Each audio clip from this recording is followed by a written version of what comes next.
Chilling tales for dark nights.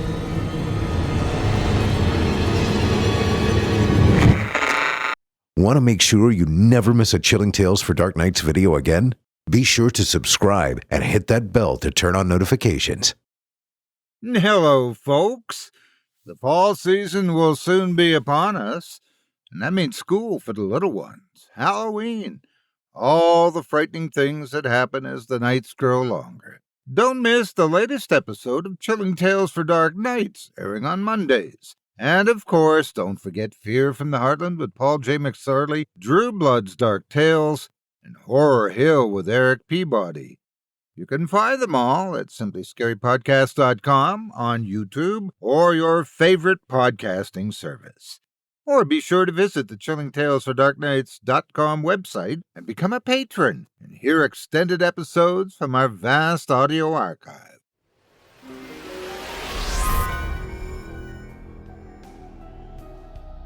Hello there, folks. We all look at a good story of the strange and unusual. But there's very little more terrifying than finding out the story you're listening to actually happened. That's why I'd like to introduce you to Mr. Ballin. Beginning on YouTube back in 2020, Mr. Ballin was once just a regular ordinary Navy SEAL, if such a thing really exists, who gathered together strange tales that were not only frightening but true. Now I invite you to listen to the podcast that gets millions of downloads a month, the Mr. Ballin Podcast. Strange, dark, and mysterious stories. The world is certainly a different place from those humble beginnings, but each week Mr. Ballin continues to capture the imagination with nightmarish tales ripped from the archives. I recommend, if you're in the mood for something wicked and weird, with just that added splash of real-life terror, be sure to catch it. An Amazon exclusive, you can listen to the Mr. Ballin Podcast, Strange, Dark, and Mysterious Stories, on the Amazon Music app. Download the app today.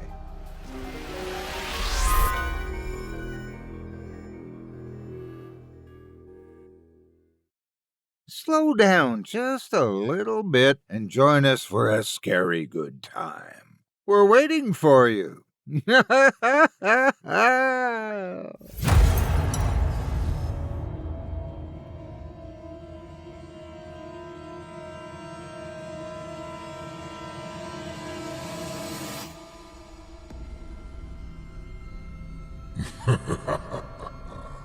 Good evening. I'm storyteller Otis Jiry, and I ain't your grandfather. From where I'm from, we don't do bedtime stories. And if that's what you were expecting, you're in the wrong place. If it's terrifying tales you're after, well then, I've got just the thing.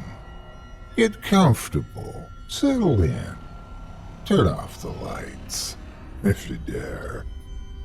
Your night is about to get a whole lot darker.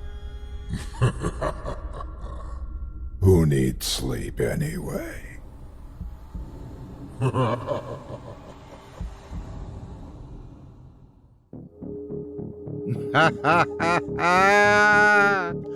Good evening. You're listening to Scary Stories Told in the Dark. Welcome, dear listeners, to Season 13, Episode 21. I'm your host, Otis Jiry, and in this episode, I'll be performing 4 tales to terrify you, courtesy of author Kyle Harrison. Tonight we'll hear stories of sinister shorelines, crystalized conundrums, horticultural horrors, and doggies of despair. You're listening to the standard edition of tonight's program, which contains the first 2 spine-tingling stories. If you'd like to show your support and enjoy an extended version of this and other episodes with twice the terror, visit simplyscarypodcast.com and click Patrons in the upper menu to sign up today. Thank you for your support. Now, it's time to take a walk together down the moonlit trail. So lock your doors, turn your lights down low, and settle in. The show's about to begin.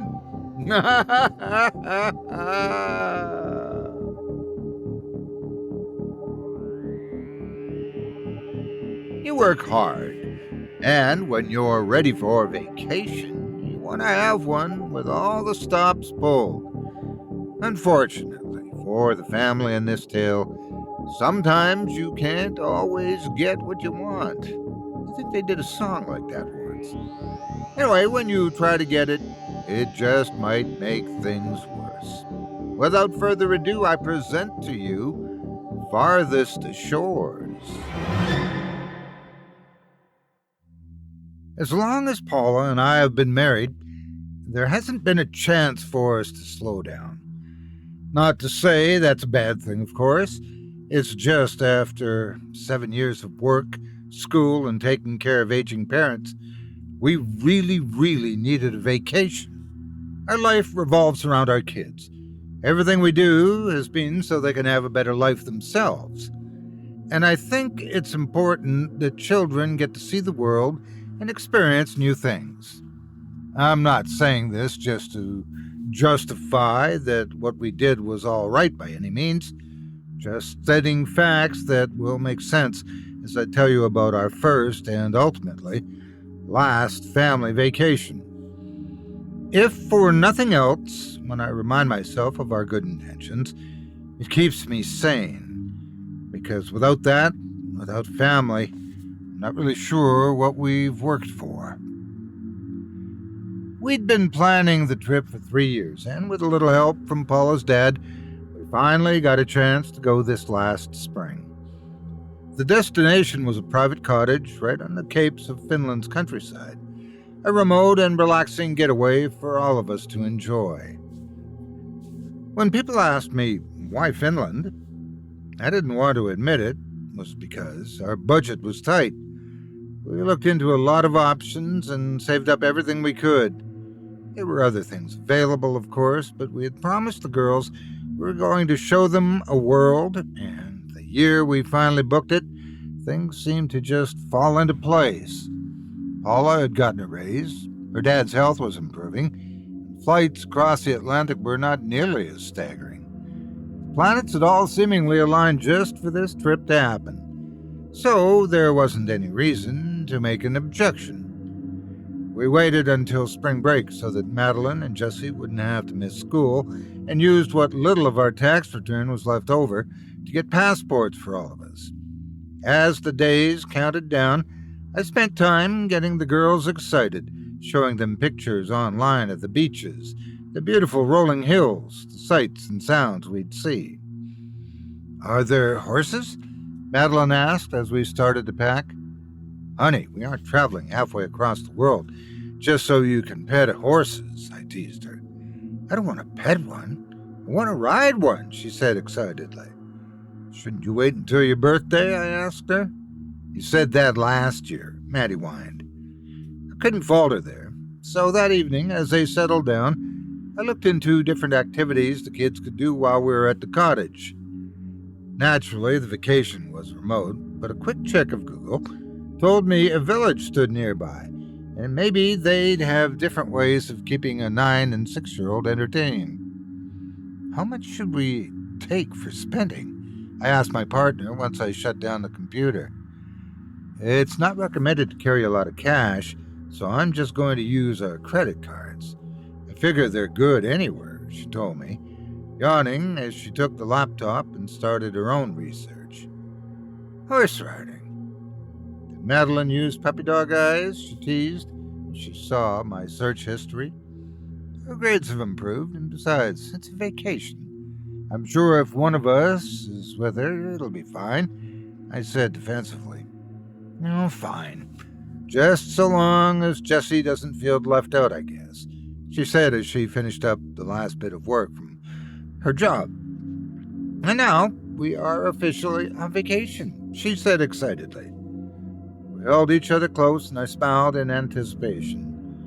I couldn't imagine worrying about anything for the next 10 days. But my worries had only just begun.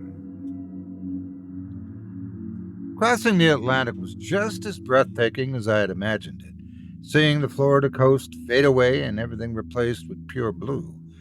The kids were just as in awe as us, peering out the window of our flight and guessing how big or deep the ocean really was.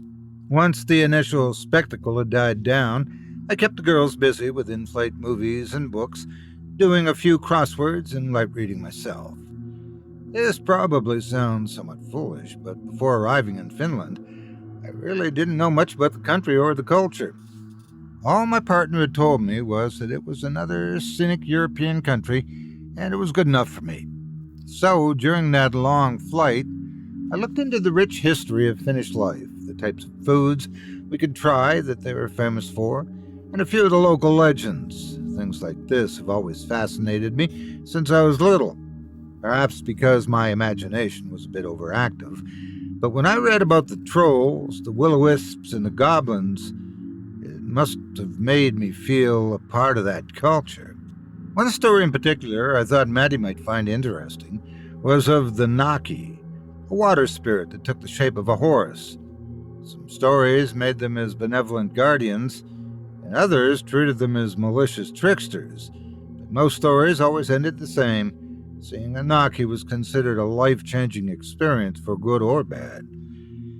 Finally, my eyes grew weary, and I shut down the laptop to rest, my dreams filled with the shape-shifting Naki as it rode across the Finnish coast.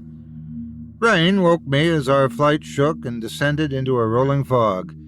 The clouds were so thick that it was nearly impossible to see what was below us, but I was still relieved that we had arrived safely. Waking the kids and my Paula, we stretched, grabbed our bags, and left the Helsinki airport at around 7 that morning. It was strange departing this foreign country at the same time we had left home. Did we time travel? Jessie asked, as we grabbed a bus to take us out to the city. No, sweetie, it's just time zones. Remember when we visited Grandma at Christmas? I told her. She nodded in understanding and didn't ask any more questions, but I wondered if she really understood. What matters is that for the next 10 days, we don't need to keep track of time, Paula told them. That made them both erupt with joy. Those cries of joy fell on deaf ears as we continued to drive toward the Finnish coast, and then our transport came to a halt only a few hours from the port. Something wrong? I asked. I stood up along with a half-dozen other vacationers to see what was causing the delay and saw a group of European police setting up a blockade. It must be an accident, Paula said, as she ruffled Jessie's hair and stepped off the bus to investigate. I peered out the foggy window and watched as Paula and a few other passengers talked to the police. If I was worried that things were bad, seeing the angry, animated movements of Paula told me it was all about to get much worse. In another minute, she stormed back onto the bus wearing a sour face. All the roads to the coast have been closed. They won't say why, and they won't say for how long, just that we will be compensated and that we're to head back towards Helsinki, she told me. My heart dropped. They can't just do that. Has there been a chemical spill or something? Skies are clear, I sputtered. Other passengers were also getting visibly upset as they were told what was going on. But it was clear that the European police weren't budging, and that only made everything more frustrating. We should probably just head back. I'm sure we can maybe arrange to get a cottage somewhere else, Paula suggested. The girls cried. They didn't stop all the way back, and I joined them for a little while. This wasn't fair. Paula's perusal of hotels and Airbnb online rendered few results. The issues that were happening here in Helsinki were apparently being mirrored up and down the coast of the Baltic. I'm sorry, she told me in defeat after spending nearly 6 hours trying to find a better deal. And the cottage we'd booked also wasn't responding to any inquiry for a refund. In short, we were stuck here without anything to do in a crappy hotel that the local government was offering to all the travelers. The news didn't tell us much more about what was happening. There was a storm brewing off the East Baltic, but nothing big enough to warrant this kind of caution. I'm going to go see if this hotel has a bar, I told Paula, as the kids settled down for the night. Their disappointment was probably the hardest thing to endure. This was meant for them to experience the world, not be trapped in a 2-star Finnish Motel 6, watching cartoons they couldn't even translate. Down at the bar, I ordered the fancy drink I could with my Google Translate and started to down shots to push my bad mood away. Bloody hell, what's gotten you into a sour mood, lad? The bartender asked as he offered my 6th shot. Lover's spat?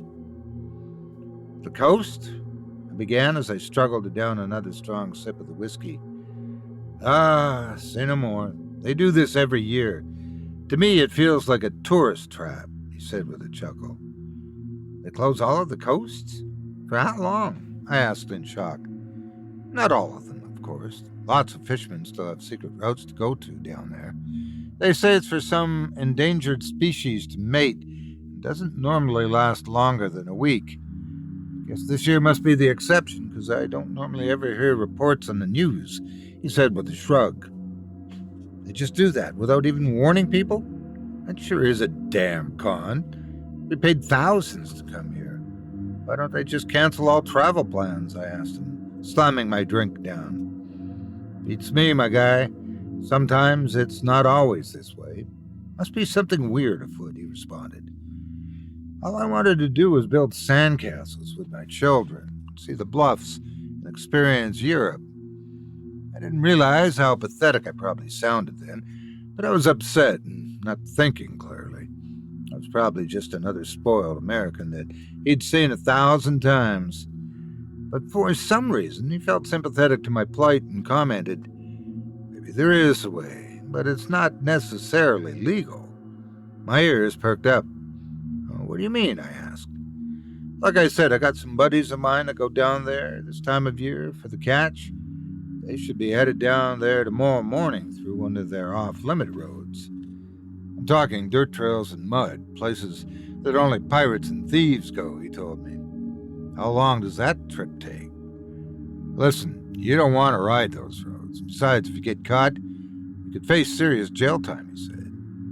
If it's dangerous, we'll leave right away, I promised. A few drinks later, he gave me a name, and I thought we had our ticket to the vacation we finally came here for.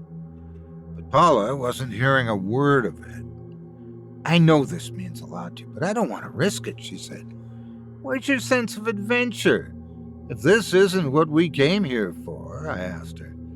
But she wouldn't budge. Fine. I'll just take the girls on a tour of the city tomorrow. You can sit in a hotel room blubbering like a coward. I shouted at her. You're drunk. You need some rest, she told me. It's a vacation. We're supposed to be having fun, I snapped. I thought she was just trying to get me more upset than I already was, but instead she resigned from the argument and said she was getting some rest. I spent the rest of the night dreaming about the beaches I'd never get to see and thinking about how I could get down there without Paula worrying. As much as I hated to do it, I knew lying was the only way. The next morning, I did just as I said and took Maddie and Jessie with me for a tour of the scenic spots in Helsinki. I told Paula I wouldn't bring up the idea of traveling to the quarantined coast, and for the most part, that was the truth. I certainly didn't tell her I planned to go, and when we did make it to the spot where I told her I could catch a ride, I told the girls we were going on a secret mission. I know I was irresponsible and a poor father. Maybe that's why I even penned these words, because someone has to know what happened that morning on the coastline. The driver that picked us up was named Monty, an Irishman who had lived in Helsinki for most of his adult life. He owned a boat that went out 3 times a year in the Baltic. He seemed like a good person. He also admitted he had never attempted to go to the beaches when they were closed. Just seemed like a bad idea.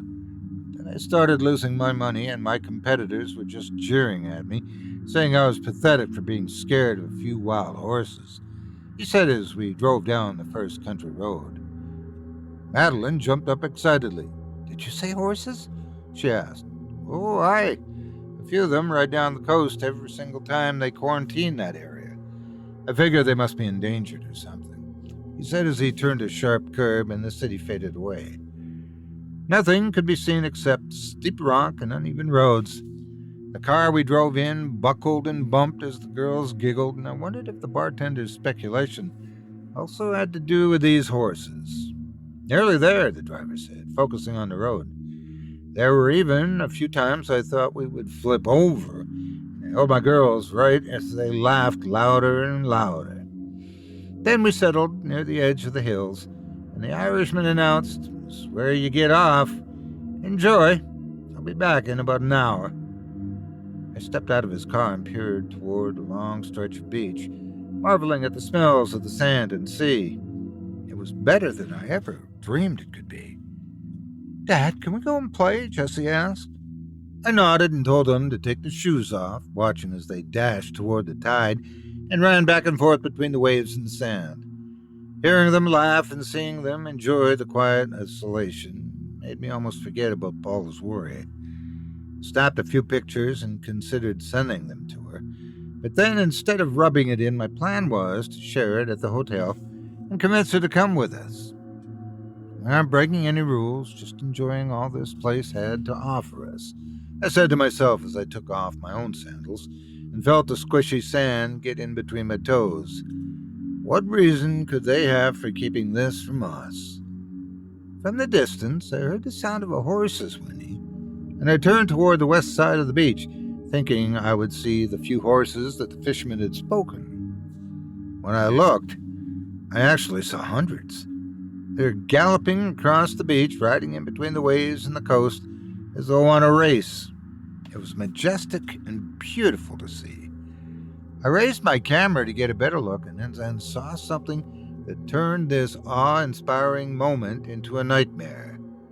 Madeline. She was running toward the horses. "No, honey, Maddie, stop!" I yelled. The horses were going faster, their nostrils flaring and their manes whipping against the waves. But she didn't listen to me. She kept going straight toward those wild animals. I imagined 1,000 dangerous scenarios where the creatures would trample her to death, yet to my amazement, they went around her, weaving about gracefully the way a swan would on water.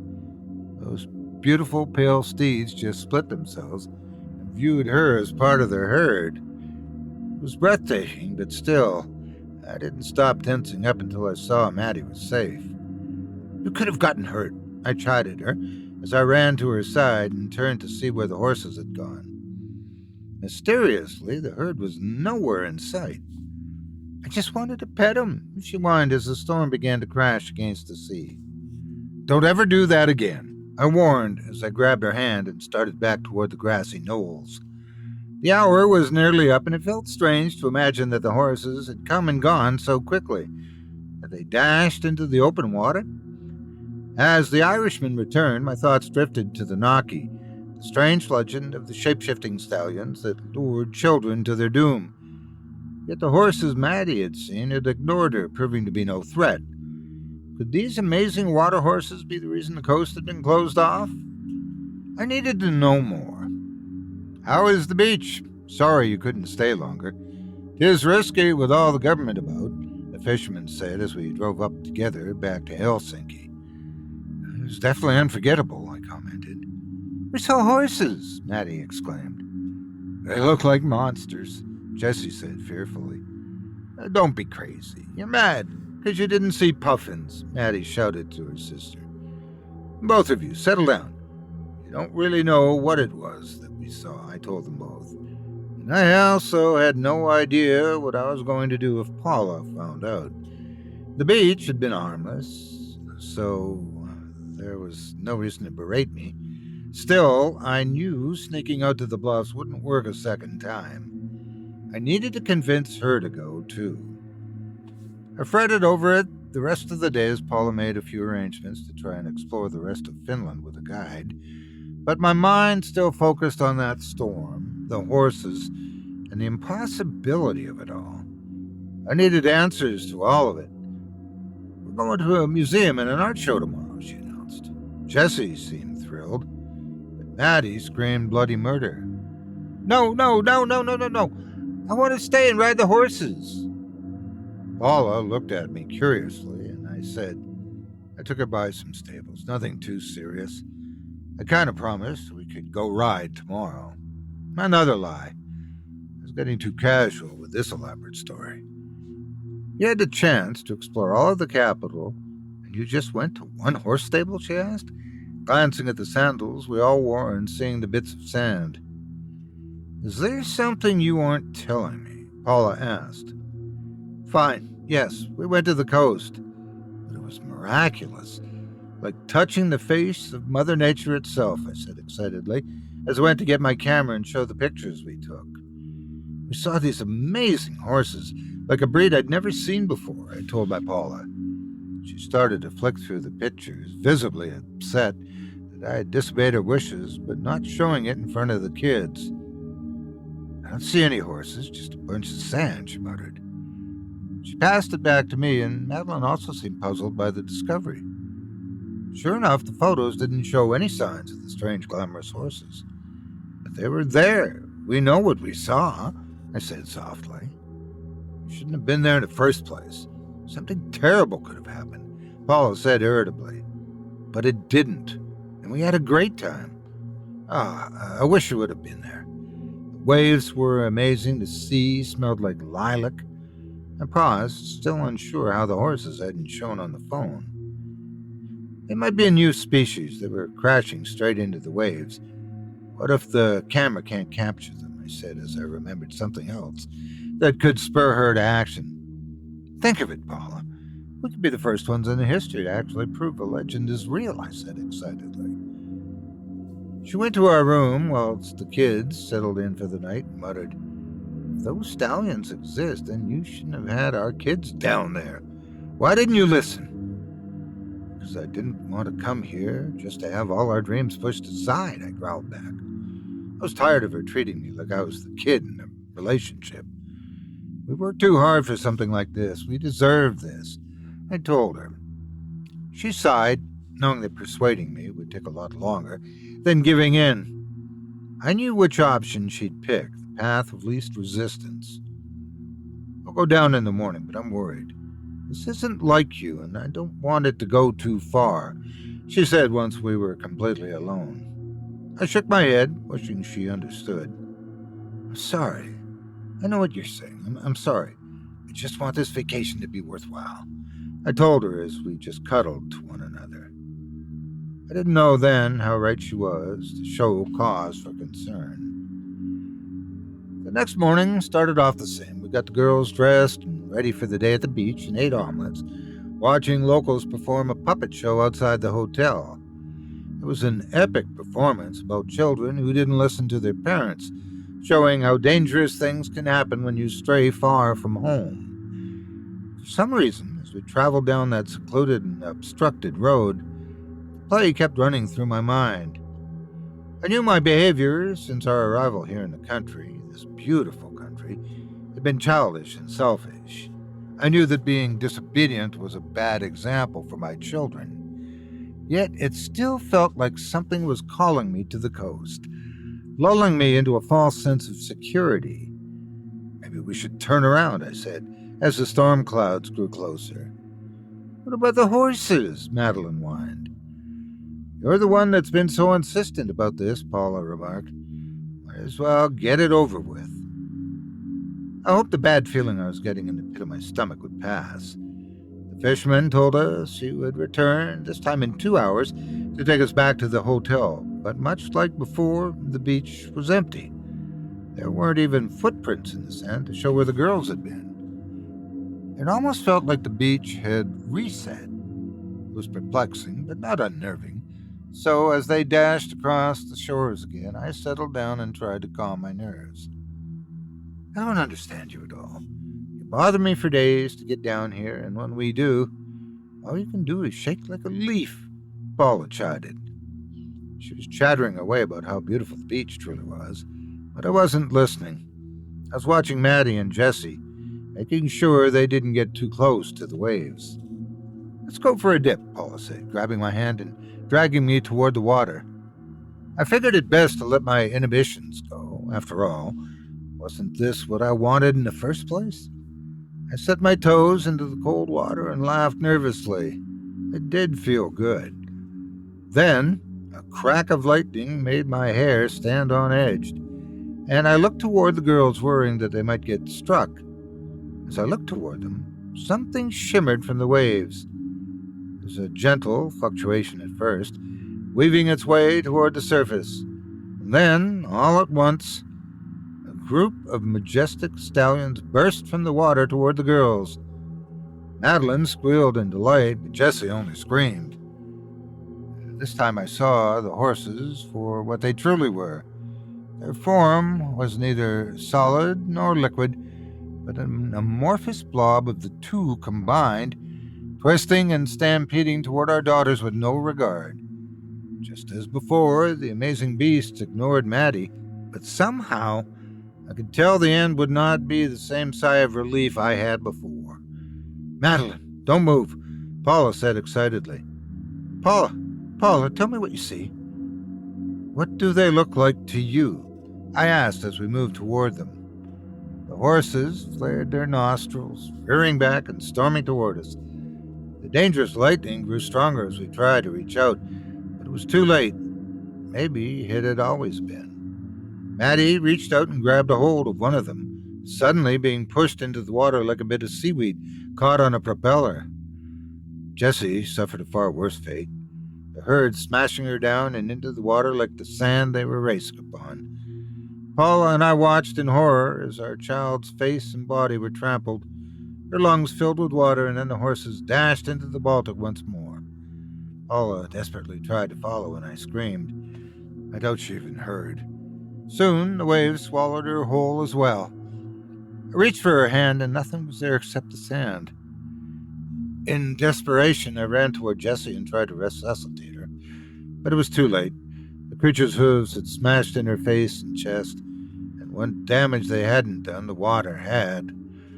I slumped into the sand and clung to her body as the tide kept hitting me over and over. By the time the fishermen had returned, Paula and Madeline's bodies had washed back ashore as well, and the storm had lifted. By the powers! What in the devil happened here? I looked at my family. I thought of the foolishness I'd displayed that brought them here. A trap to punish my selfishness. A taunt from the evil itself. It's exactly what happened. I said weakly, "The devil was here."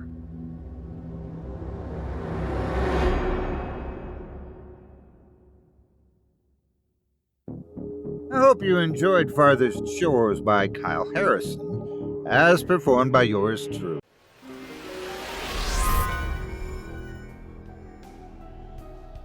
My dear listeners, do you know Mr. Ballin? Does the name ring a bell at all? Well, if it doesn't, perhaps it's time to get to know him a little bit better. Mr. Ballin's a former Navy SEAL, and in 2020, he began a show on YouTube dedicating to finding the strange, most twisted tales he could find that also happened to be true. Now, millions download his weekly podcast, the Mr. Ballin Podcast, Strange, Dark, and Mysterious Stories.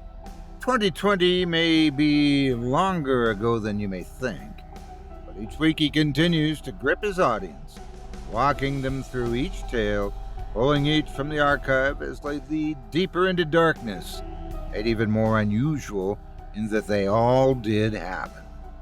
When I need to give my mind a break from horrors pulled from the imagination, I turn to Mr. Ballin to tell me a nice, refreshing tale guaranteed to give me the willies.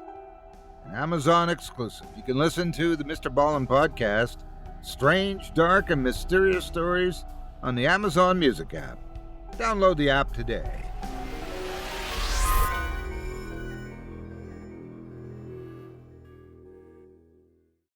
If you enjoyed that tale and would love to read more from tonight's very talented feature author, you can help support him by visiting simplyscarypodcast.com/Harrison. That's simplyscarypodcast.com/HARRISON. We'd list some of the items that Kyle's worked on, but even a small list would take up too much time.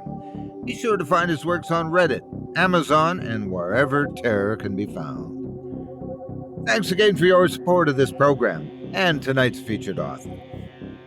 Well, I guess it probably would be the last family vacation you'd take when there's no family left to vacation with.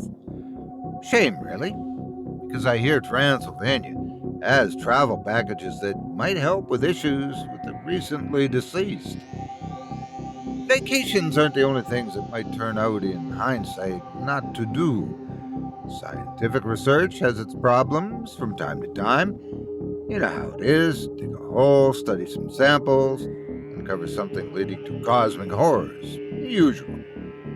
Come along, then, to a place where the freezing cold is the least of your problems. Without further ado, I present to you Chernobog Station. Chernobog Station was but a hollow reminder of the grim reality of what the Arctic Circle could do in a single night. Hoarfrost and harsh winds tore apart equipment, covering everything in a slick sheet of icy gray and black. It gave the impression of a shine as our ship dipped near the main landing platform.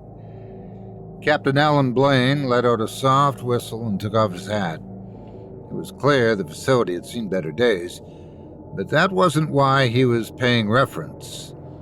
Among the frozen landscape, we could see the remains of the researchers who had failed to escape the sudden onslaught of cold. Their eyes were wide with fear, frantically climbing toward any measure of safety that was available. But nothing that this remote outpost offered would have been enough. 13 souls. That's a bad omen, Abdul, our Iranian guide, commented as we dropped anchor. The water was almost 30 degrees and not a sign of life flickered around our boat as I followed the captain to the ladder. Everything about this place is bad luck, I agreed, as I checked my portable laptop. The signal was gone, not even my normal apps could function in this awful environment. Best leave lad here. No amount of mathematics will be able to help you with what they've uncovered. That was Chief Science Officer Seneca Kostjang, a Croatian who claimed to have been a survivor of a previous Arctic megastorm. He was the one who said there would be no way the crew here had survived when we discovered they were radio silent for nearly 3 years. Or rather, when we had learned that this place even existed. How long do you think their dark winter lasted? I whispered as we climbed. Despite the heavy gear we wore, it seemed that each step we made caused sharp, cold pains to shoot through my body, a dreadful reminder of the impossible climate I'd be working in. Most likely only a few hours, if they were lucky. But it goes without saying that despite the evidence of imminent death, these fine men and women did us all a service by sending out that SOS, Seneca commented. Do we happen to know why it took so long for Arctic Outpost to get the information? Blaine asked. We're stepping now onto what looked like a helipad of some kind, with a massive drill attached that was pointed toward the iceberg they had been excavating. From this angle, I couldn't see anything that made the chunk of ice any different than the hundreds of others that darted up from the frigid sea. But clearly, the researchers here felt their discovery had been worth keeping their entire operation hidden from everyone on the planet. To answer Blaine's question, Seneca was scanning the area for electromagnetic activity, and his equipment was already at extremely high levels. Even with all the protective equipment we were wearing, the spiking meter made me uneasy. All that activity here is off the charts. Likely kept any sort of communication from transmitting until there was a soft spot, the Croatian explained. The final member of our team, a geologist named Edward Kant, arrived in the rear with all the necessary tools to take samples of the ice. Walk us through precisely what happened, Kant told Seneca. The older man gestured for us to follow him to the south side of the station, where the command and observation center were located. At precisely 1300 hours on November 4th, a Category 5 megastorm capable of producing winds up to 140 miles per hour was recorded to have emerged from this location. There were no factors to indicate that the storm was on the horizon, no meteorological data to provide us with a reason to believe this island was in any danger. Of course, all of this is somewhat speculative, as the operation was hidden from satellite imagery until the storm hit. Then the research team sent out what little data they had on an identified object of massive diameter to our outpost in North Greenland. The rest, as you can see, is history. Seneca muttered as we climbed the stairs. All of this was filed with the United Nations and Dr. Parker, our head of operations. Did you not read the file? He asked. Kant looked a bit flushed, not wanting to admit he hadn't.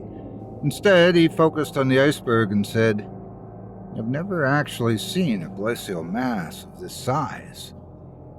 We should begin taking down all measurements and determine precisely where they stopped their excavation." Blaine commented. "Captain, I don't think that'll be necessary," I said, my mouth going dry. In the early morning fog, we stood nearly a yard away from a steel platform that reached across a gap of the dead winter to the ice dam itself, revealing a hole, a dark hole that bore into the ice like God himself had punched into the ancient cold mountain. All of us, wordlessly, followed the platform into the depths of the iceberg, the chill in the air suddenly making me feel claustrophobic. There was a presence here, something I couldn't quite put my finger on. I realized as we climbed down the rope ladder to a clearing below. I was the first to arrive, my eyes fixed on the form of a completely crystallized woman standing near where the drill had stopped moving. The massive vehicle itself was actually small in comparison to the object that appeared from beneath the wintry rock. It was clear and polished, as wide as Lake Michigan, and as dark as the starry sky. Not a crack or blemish broke apart the shimmering surface, but around the edges I saw what looked like beveled contours that were made of stones from what looked like every corner of the earth. Perhaps most striking about the object was what I saw within. Reflections of myself, the other scientists, and the iceberg, a mirror image of our surroundings save for one detail. The iceberg itself was carved as though a part of a larger city, one not made of human hands. The buildings were clear as glass, infinitely stretching beyond what I could see, toward a shadowy beach that spawned what should have been the reflection of the gaping hole above. And amid the chaotic city of up and down, strange creatures that I could hardly fathom coursed back and forth near the edge of the mirror. "What in the hell is this?"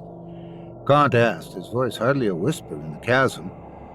He took a tentative step closer to the massive-looking glass, his breath catching in his throat as his own reflective image caught his eye.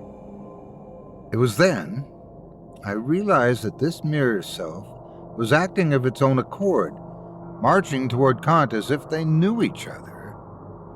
At the same time, the geologist came to a complete stop, his face paler than the iceberg itself. I can't move," he cried out frantically. I turned toward him, wondering if the shock of the mirror was causing him to panic. Instead, I saw his lower body was turning to crystal in the same way as the woman was to my left. In a flash of light, Kant screamed out, and the strange, limpid material covered his entire body, paralyzing him. "Get away from it! Everyone retreat!" I shouted. Seneca was the only one that hesitated. He was fishing for a camera to take a few candid images of our find, not even remotely concerned about capturing the horror of what was occurring around us. Grabbing his arm, Abdul chastised him, and we didn't need any more prompting to obey and escape. As we hurried from the frozen tundra outside, Captain Blaine tried to get a grasp on what we had just discovered. "I think I understand now why this facility was removed from satellites," he said, holding his hand next to his heart. "It shouldn't be possible, that thing. It's not of this earth, is it?" Seneca asked. "We have a legend of a world that is laid out across a flat, smooth surface. A mighty king created an underground sanctum to hide from a terrible winter that reshaped the world. I crossed over into another world to remain hidden, and there they became gods, Abdul said. His eyes were mystified by what he had seen, and I wondered how much of his story could be true. The mirror should be worshipped and revered, for it has powers beyond imagination, he added. I thought back to what we had learned about the weather and how suddenly it had hit the base. That wall of ice came down in a single impact of a drill, revealing the mirror. When the team saw the object, it must have been what altered the climate of this area, I reasoned. It completely changed the structure of this entire region, Alan realized. I could see the gears in his head turning as the air around us grew stiff. We need to lock down this entire island. Maintain the satellite blackout. No one should be allowed near that mirror. Contact our allies. We need more drills here from every military force that's available to donate their men for a full excavation. We need to dig this up as soon as possible, they decided. He must be joking. Did you see what happened to Kant? As soon as his reflection saw him, he was frozen in place. We would be risking too many lives if we attempted to move it, I argued. And it's that sort of power we need, Blaine insisted. When the words fell on deaf ear, I immediately realized what prompted his sense of urgency. This was no longer a scientific endeavor, but a military struggle. Whoever held the mirror would likely be able to declare itself the next world power, I realized, as I nodded reluctantly. I can gather a team, but I can't make any promises, I told him. My mind raced as we left the outpost, the sea below becoming tumultuous, as if nature itself could sense the dark plans that had begun. As we climbed aboard, I took a look at the massive ice sheet again, trying to imagine how much of the pallid stone the mirror encompassed. We don't need just drills, we need weapons, I told the captain. I hoped he would not suspect the true reason behind my request, and much to my relief he agreed to it without hesitation. I kept my head down as our ship struggled to push away from the forsaken island, my brain working double time to decide how many explosives it would take to sink the iceberg to the bottom of the Siberian Sea. Little did I realize the nightmares I would be unleashing. We didn't return to Chernobog until the warm season came, our team tripling in size to fulfill the military's desire to procure the gigantic mirror. Our fleet was filled with Russian and Iranian forces, along with a few East Euro elites, who were here merely to observe and bark orders. Each was armed to the teeth based on the preliminary warnings I'd given about our find. I wasn't sure, even with the most advanced weapons at our disposal, if it would be enough, for other matters had occurred to the rest of my team after we departed in the winter. Seneca was the first to experience bad luck, his wife leaving him when he returned to Croatia with the developed photographs of the mirror. He'd phoned me one night, his voice filled with dread as he tried to describe what he had seen in the pictures. We can't go back there. The mirrors are a doorway, or perhaps a portal, worlds beyond our mortal understanding. I saw death and life. It was beautiful and terrifying. He offered to send me a copy of the photo, but then changed his mind over and over again. The more he talked, the more I recognized he was losing his mind. This was a man of science and years of repute, and he was babbling the way an infant would. I cannot look at myself in any mirror any longer. Only the true world is what can give me solace. I need to return. I need to release my captive dreams, he whispered over and over again.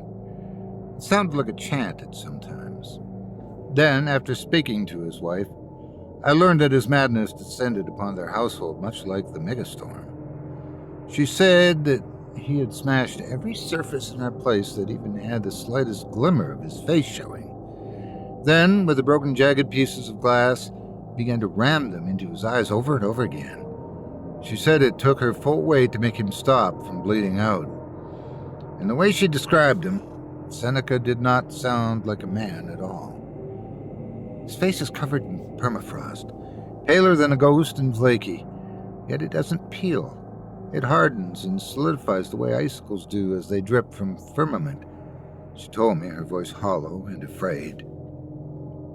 I didn't hear from them again. Instead, I saw an article on a news blog that informed me of their fate. Authorities had raided their house after hearing complaints from the neighbors of a foul smell. It was like crystallized poison wafting through the air, or so they claimed. And within, they found both the dead body of his wife and the shattered remains of what some described as a statue of a man that was completely glass. Yet I knew this had to be the result of what that mirror had done to poor Seneca. Captain Blaine was next. He said he was haunted by the images of the mirror in the dreams. Each and every night, his shadow self would take a step closer. Blaine said sometimes he could feel his reflections closing in on him and choking his breath from his lungs. It's impossible to describe it. It reminds me of when I thought I might drown at an early age, he admitted. When he had heard what happened to Seneca, he immediately resigned and sought treatment in the States. Only our Iranian friend remained steadfast with my new team as we approached the island. The fog lifted as we scanned the waters, and I tried desperately to recall where the iceberg had been. "We're certain the coordinates are correct?" the lead researcher asked. Parker was her name, and she had a steely gaze that told me disappointing her would cost more than just my career.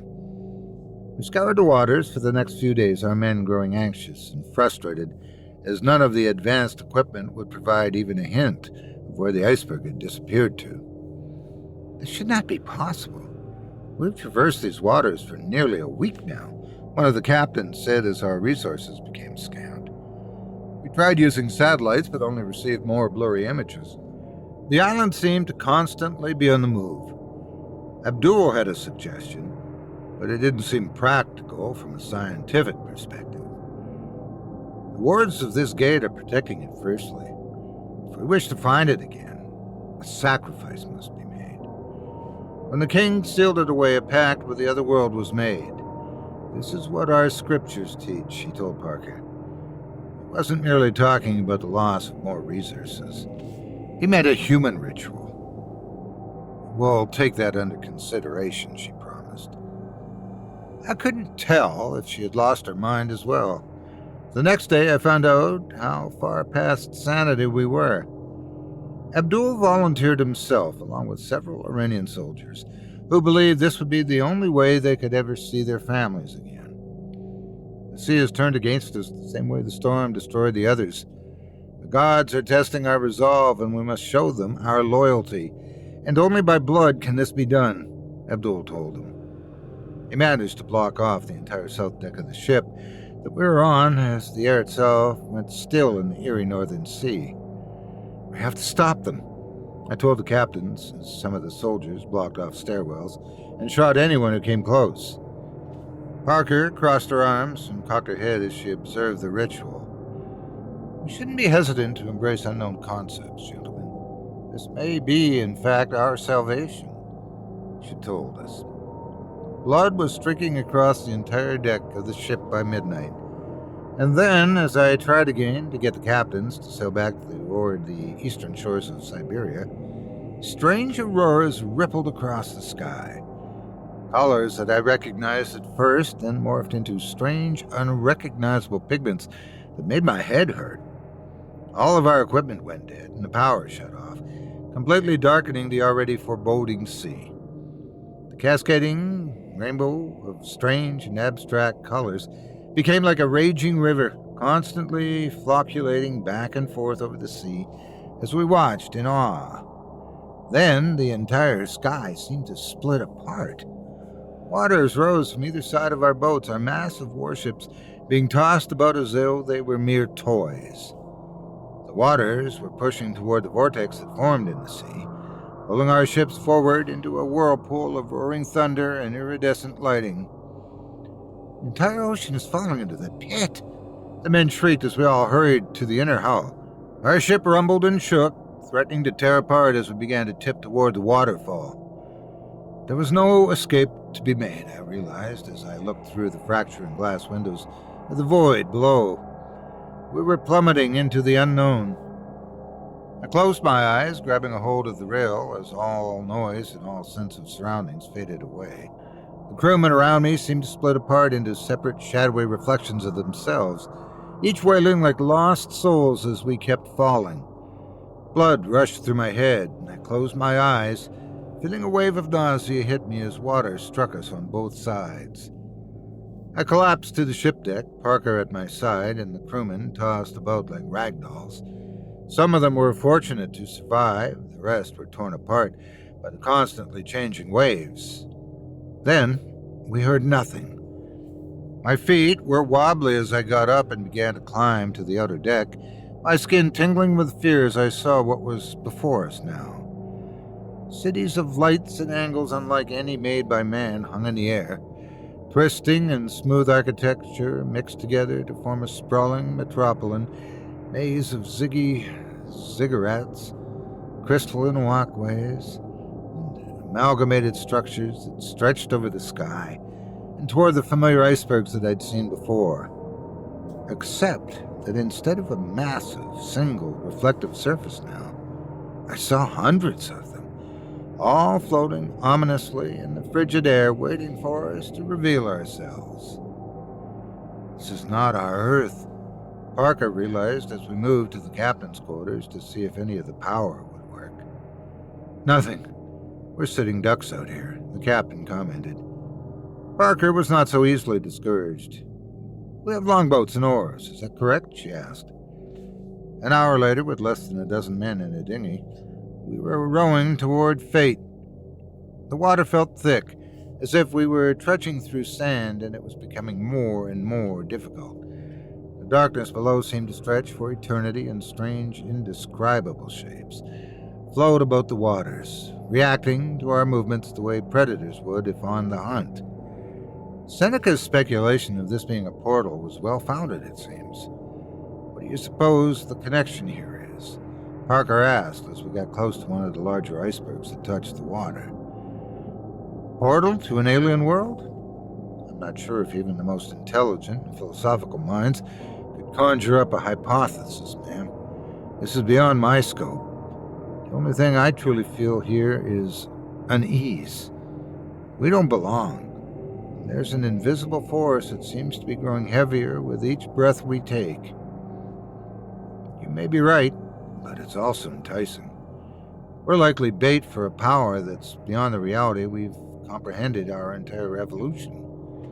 We're reshaping history, so let's not balk now, she decided. The row came to a halt on the western side of the pillar of ice, with strange carved stairs revealing themselves to lead to the mirror's edge. Someone's been down this path already. I see footprints, one of the soldiers warned. We kept our wits about us as we went forward. Not even our voices sounded like humans anymore as we reached the mirror itself. I couldn't help but notice that Kant was still in the same place where we had left him, except now he was merged with the woman that we'd discovered the first time we came to this Arctic wasteland. The two of them seemed to be tearfully begging us not to go further. Beyond the mirror's surface, I saw those same abstract forms wailing. We need to reach the other side. Determine how the portal works, Parker said as she ordered her soldiers to lay down landmines. Without the proper drills, this will be the only way to remove the mirror safely. Make sure they aren't too close to the mirror or it could damage the specimen, she added. I peered toward the crystallized and human form of Kant, looking at the woman's face closer. A dark realization dawned on me. We need to leave this place. This isn't a suggestion. This is a prophecy that we're fulfilling. An evil that is being awakened, I told her as I pointed toward the victims of the mirror. The woman wore Parker's face, and here in this strange history, she had already been fated to be trapped forever. Don't you see that we need to turn back now? I told her. Parker was seemingly unfazed by the revelation, instead ordering the others to begin blasting as she sought cover. I was one of the few who remained close to the mirror to observe. One by one, the explosives went off, rocketing across the surface of the ice in the mirror. I didn't know what to expect, but the end result was more frightening than I could have ever anticipated.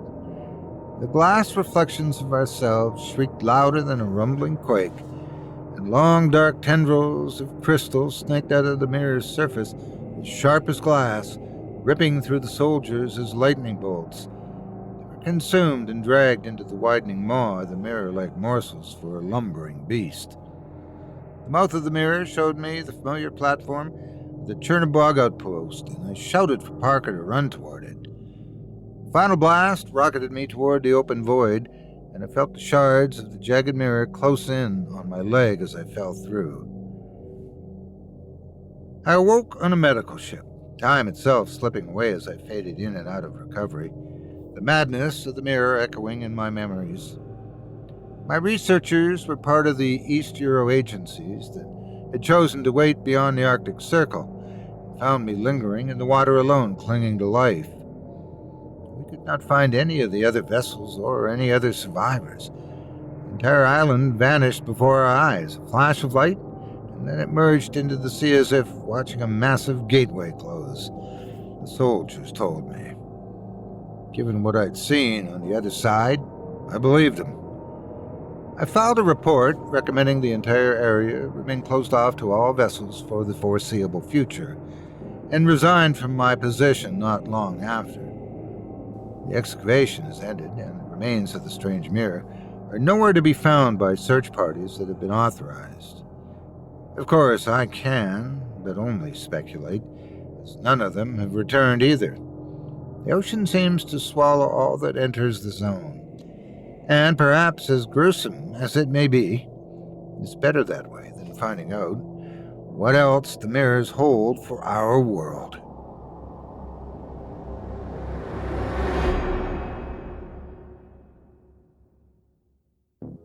I hope you enjoyed Chernobog Station by Kyle Harrison, as performed by yours truly. If you enjoyed what you've heard tonight, I'd like to remind you one last time that tonight's featured authors, they can be found by visiting our website. Just visit simplyscarypodcast.com/Harrison. That's simplyscarypodcast.com/HARRISON. You can find them just about anywhere, everywhere, but thankfully not all at once. That wouldn't be a pleasant experience for him. But he has plenty of wonderfully creepy tales in anthologies and websites of all sizes for your perusal. Thanks again for your support of this show and tonight's featured author. Now, before we go, I'd also like to take a moment to thank you personally for joining me on this episode of Scary Stories Told in the Dark. If you enjoyed what you've heard on today's program, please take a moment to stop by our iTunes page or wherever else you listen to your favorite podcast, and leave us a 5-star review and a kind word. It makes a huge difference, and it would mean a lot to us. If you'd like to hear a premium extended edition of tonight's and all of our other episodes featuring twice the terror, visit simplyscarypodcast.com today and click Patrons in the link in the menu at the top of the screen. You'll find yourself at chillingtalesfordarknights.com, where you can purchase season passes for this podcast and our other quality storytelling programs, or become a patron for as little as $5 a month. Get access to our entire audio archive dating back to 2012, all of it ad-free. If you happen to use Facebook, Twitter, Instagram, or YouTube, you can follow and subscribe to Chilling Tales for Dark Nights there, where you'll get all of our latest updates and new releases and have the chance to interact with us each and every week. You can subscribe to me on YouTube as well at the Otis Jiry channel, where you'll find releases of my series, Horror Storytime, dating back to 2014. And you can find me on Facebook, Twitter, and Instagram too. Just search for Otis Jiry. Stay tuned as this season is slowly coming to an end. Until next week, stay spooky and get some sleep, if you can.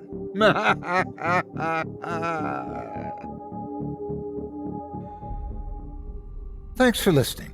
You've been listening to Scary Stories Told in the Dark, a production of Chilling Entertainment and the creative team at Chilling Tales for Dark Nights, and a proud member of the Simply Scary Podcasts Network. Visit simplyscarypodcast.com today to learn more about our network and our other amazing storytelling programs. Tonight's program was hosted and its featured stories performed by yours truly, Otis Jiry. Selected stories have been adapted with the kind permission of their respective authors. Original music provided by Luke Hodgkinson and Jesse Cornett. Sound design and final mixing and mastering provided by executive producer and director Craig Groshek. Program's artwork and logo by David Romero. If you're looking for some fresh tales on a daily basis while waiting for the next podcast, check out my YouTube channel, the Otis Jiry channel, and my extensive collection of narrated tales there. Simply search on YouTube by my name and you'll find me. And don't forget to subscribe and press the bell notification icon to get my latest releases. Got a scary tale of your own that you'd like performed? I take submissions.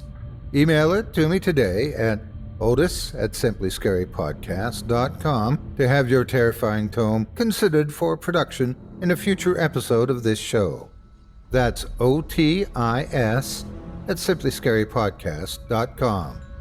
If you've enjoyed what you heard on tonight's program and are joining us on your favorite podcast app, subscribe to us to be sure you never miss an episode, and leave a 5-star review and a comment. Your feedback means a lot to me.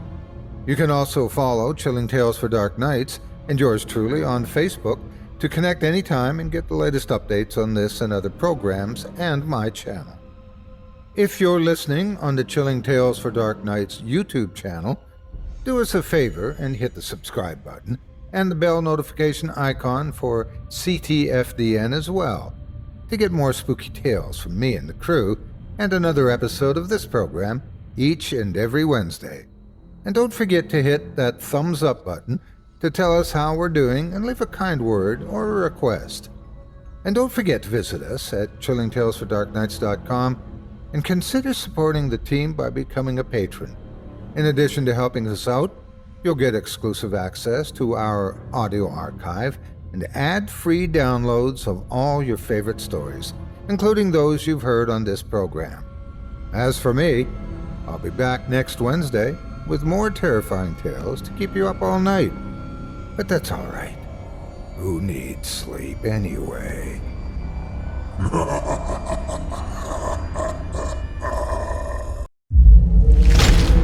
Chilling Tales for Dark Nights.